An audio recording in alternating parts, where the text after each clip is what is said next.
शासकीय सेवेत पदोन्नतीची वेळ येते, पण त्याच वेळी एखाद्या अधिकाऱ्यावर किंवा कर्मचाऱ्यावर विभागीय चौकशी सुरू असेल किंवा न्यायालयात खटला चालू असेल, तर काय होतं? त्यांचं प्रमोशन थांबतं का? त्यांची कारकीर्द तिथेच संपते? हा एक खूप महत्त्वाचा आणि अनेकांना पडणारा प्रश्न आहे. हो, आणि हा केवळ त्या एका कर्मचाऱ्यापुरता मर्यादित प्रश्न नाहीये. याचं उत्तर प्रशासनाची कार्यक्षमता आणि कर्मचाऱ्यांचं मनोधैर्य या दोन्हीवर परिणाम करतं. बरोबर. एका बाजूला त्या व्यक्तीच्या करिअरचा प्रश्न असतो आणि दुसऱ्या बाजूला प्रशासकीय शिस्तीचा. अगदी. आणि या दोन्ही गोष्टींमध्ये संतुलन साधणं हे एक मोठं आव्हान आहे. आणि आज आपण याच आव्हानात्मक विषयाचा सखोल आढावा घेणार आहोत. विभागीय चौकशी प्रलंबित असताना दिली जाणारी तदर्थ पदोन्नती.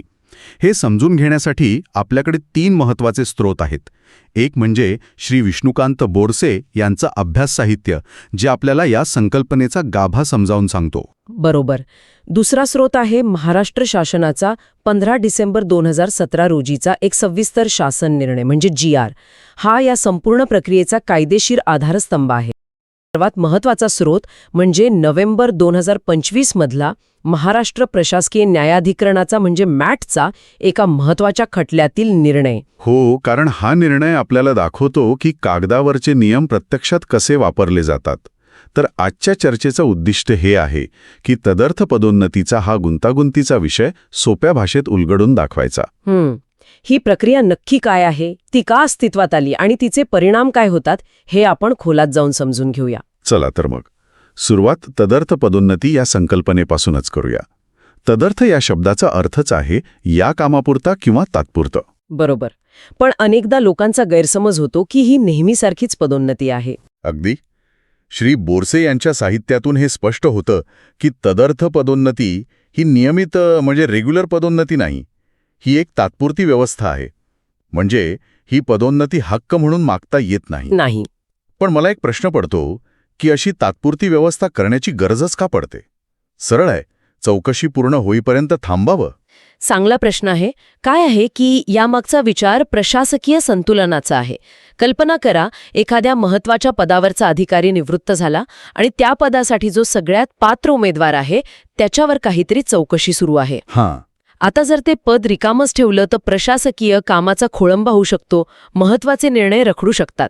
अच्छा, म्हणजे एका बाजूला प्रशासनाचं काम थांबता कामा नये ही गरज आहे. अगदी बरोबर. आणि दुसऱ्या बाजूला ज्या कर्मचाऱ्यावर आरोप आहेत त्याला लगेच कायमस्वरूपी पदोन्नतीचे सगळे लाभ देता येत नाहीत. का नाही? कारण समजा त्याला कायमस्वरूपी प्रमोशन दिलं आणि 2 वर्षांनी तो चौकशीत दोषी आढळला तर काय करायचं? दिलेले फायदे परत घेणं, निर्णय फिरवणं ही एक प्रशासनाची डोकेदुखी ठरते. अच्छा, म्हणजे तदर्थ पदोन्नती हा यावरचा एक मधला मार्ग आहे. ही एक तात्पुरती सोय आहे जी दोन्ही बाजूंचा विचार करते. ठीक आहे, ही संकल्पना तर स्पष्ट झाली. पण मग हे सगळं प्रत्यक्षात कसं घडतं? इथेच तो 2017चा शासन निर्णय, ती नियमावली कामाला येते. त्यात मोहोरबंद पाकेट प्रक्रिया किंवा सील्ड कव्हर प्रोसिजर नावाची एक पद्धत सांगितली आहे. विभागीय पदोन्नती समितीची म्हणजे DPCची बैठक होते, तेव्हा सर्व पात्र कर्मचाऱ्यांच्या नावांवर चर्चा होते. पण ज्या कर्मचाऱ्यांवर विभागीय चौकशी सुरू आहे, जे निलंबित आहेत किंवा ज्यांच्यावर फौजदारी खटला सुरू आहे, त्यांच्या बाबतीत एक वेगळी पद्धत वापरली जाते. म्हणजे समिती त्यांचं नाव बाजूला ठेवून देते का? नाही, अजिबात नाही. समिती त्यांच्याही पात्रतेचं मूल्यांकन इतरांसारखंच करते. त्यांचे गोपनीय अहवाल, सेवा रेकॉर्ड सगळं काही तपासलं जातं. आणि समिती आपला निर्णय देते की हा कर्मचारी पदोन्नतीसाठी पात्र आहे की अपात्र. पण हा निकाल जाहीर केला जात नाही. तो एका पाकिटात बंद करून त्यावर मोहोर लावली जाते, म्हणजेच ते सील केलं जातं. समितीच्या इतिवृत्तात म्हणजे मिनिट्स ऑफ मीटिंगमध्ये त्या कर्मचाऱ्याच्या नावापुढे पात्र अपात्र असं काहीही न लिहिता फक्त निकाल सोबतच्या मोहरबंद पाकिटात असा शेरा लिहिला जातो. खरंच या प्रक्रियेचं वैशिष्ट्य असं आहे की ती स्वतः व्यवस्थेच्या उणिवांची कबुली देते. हे इंटरेस्टिंग आहे. म्हणजे नेमकं काय? या प्रक्रियेतून प्रशासन जणू मान्य करतं की आमच्याकडून चौकशीत विलंब होऊ शकतो किंवा कधीकधी आरोप खोटेही ठरू शकतात. म्हणून आम्ही या कर्मचाऱ्याचं भविष्य पूर्णपणे अंधारात ढकलणार नाही. त्याचा हक्क आम्ही या पाकिटात जपून ठेवत आहोत. हा एक प्रकारे प्रशासनाने स्वतःलाच दिलेला एक चेक आहे. म्हणजे जर तो कर्मचारी नंतर सर्व आरोपातून निर्दोष सुटला तर ते पाकीट उघडलं जातं. बरोबर. आणि जर समितीने त्याला पात्र ठरवलं असेल तर त्याला त्याच्या कनिष्ठ सहकार्याला ज्या तारखेला पदोन्नती मिळाली होती त्याच तारखेपासून पदोन्नतीचे सर्व आर्थिक आणि इतर लाभ दिले जातात. बरोबर.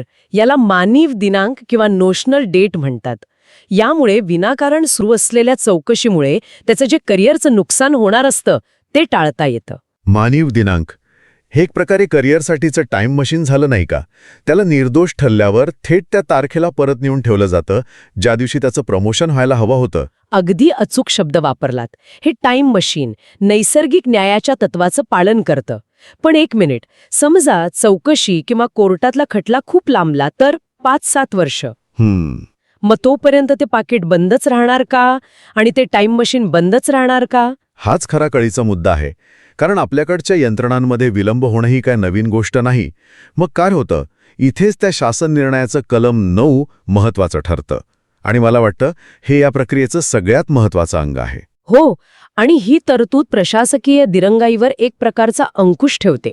या नियमानुसार जर मोहोरबंद पाकीट ठेवून 2 वर्ष उलटून गेली आणि तरीही प्रकरणाचा निकाल लागला नाही तर नियुक्ती प्राधिकारी म्हणजे अपॉइंटिंग अथॉरिटी त्या प्रकरणाचं पुनर्विलोकन करू शकते. एक मिनिट, म्हणजे एका बाजूला तुम्ही म्हणता की पदोन्नती रोखून ठेवली आहे, पण दुसऱ्या बाजूला तुम्हीच 2 वर्षांनी ती देण्याचा एक मार्गही ठेवला आहे. हे थोडं विरोधाभासी नाही का? नाही, हा विरोधाभास नाही, तर हा एक व्यावहारिक दृष्टिकोन आहे. 2 वर्ष हा पुरेसा कालावधी मानला जातो चौकशीत बरीच प्रगती होण्यासाठी.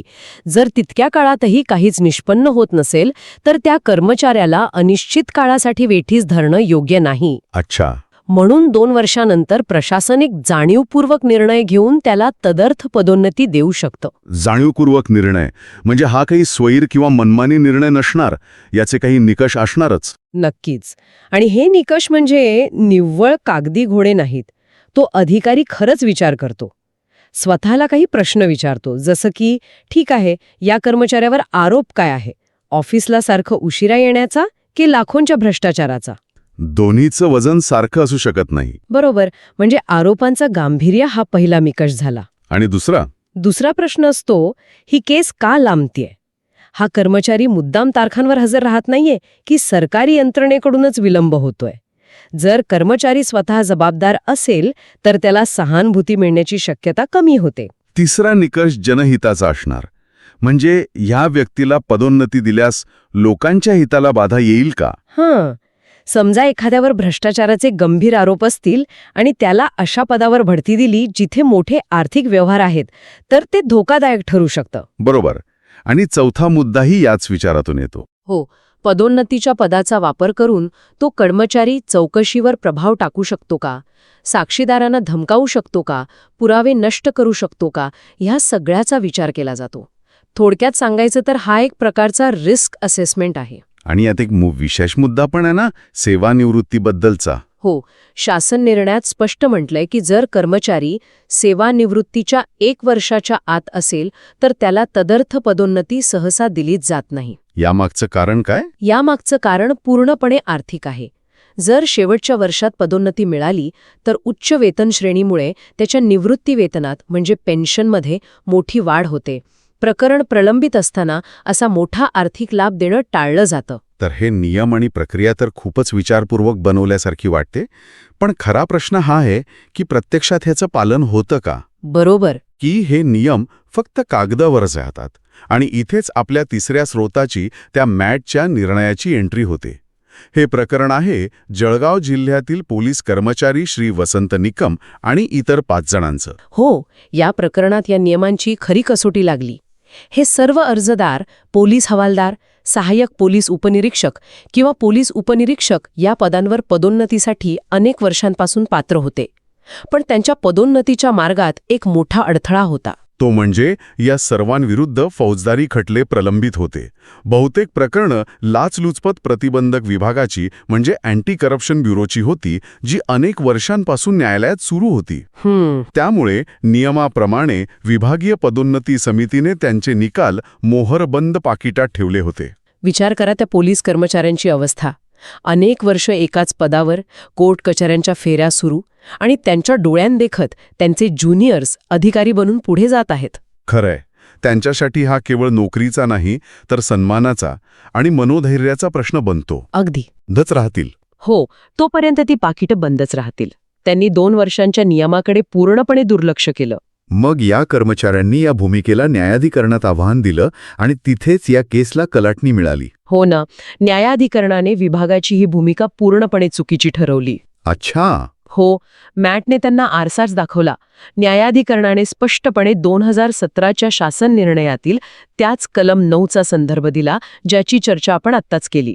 म्हणजे 2 वर्षांच्या नियमाचा. हो, मॅटने नमूद केलं की मोहरबंद पाकिट ठेवून 2 वर्षांपेक्षा खूप जास्त कालावधी उलटून गेला आहे.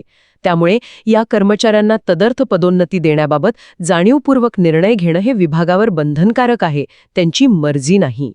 त्या निकषानुसार विचार करून निर्णय घेण्याचे स्पष्ट निर्देश दिले. या निकालामुळे खूप महत्वाचा संदेश जातो. हो, की प्रशासकीय नियम हे केवळ शोभेसाठी नाहीत.